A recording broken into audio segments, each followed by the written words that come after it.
Howdy folks, this is a pretty trivial update on the Multistrada RS. Haven't really ridden it yet other than the ride home from the dealer.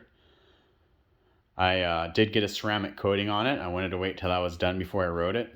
And now we got a whole bunch of rain coming, so I may not ride it till Saturday.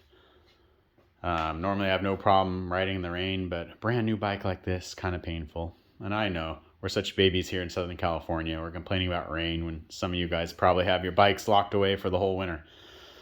In any case, here in San Diego, if it's not sunny and 70, we don't know what to do. I ordered an Evo tail tidy, but it hasn't come yet.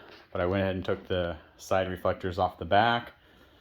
I took the side reflectors off the front. They're really ugly down by the caliper. Actually, they also have a bracket that holds them. I haven't taken it off on this side yet. See this bracket here? So I imagine the Pike Peaks is the same. So you have this substantial bracket that just holds on the front reflector. It's kind of ridiculous.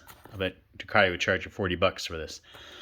But for only $9 from Ducati, you can get this aluminum washer. And this aluminum washer was already here at the bottom, but at the top here, you just replace that big ugly bracket with another aluminum washer. Easy peasy. And looks a whole lot better. Another thing I did was driving me nuts. This beautiful titanium subframe that comes on the RS. Well, when you get it from the dealer, it's covered in these ugly emission stickers. So I removed those and moved them to the upper part of the frame underneath the seat. You can't see them, but if you remove the seat, you can. So hopefully if some inspector gets on your case, you still got them there. So that's about it for now. We'll let you know after I ride it Saturday. I will have some interesting things to report on later. I'm going to get the Evo tune. I'm going to put it on a dyno. I'm going to weigh this bike.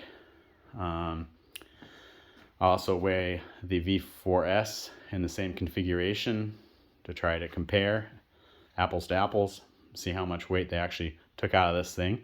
Because that's a huge part of the RS as well, right? Not just the Desmo motor, but they tried to do as much as they could to take out some weight. So anyway, just cosmetic things for now, and tune in later for more substantial updates.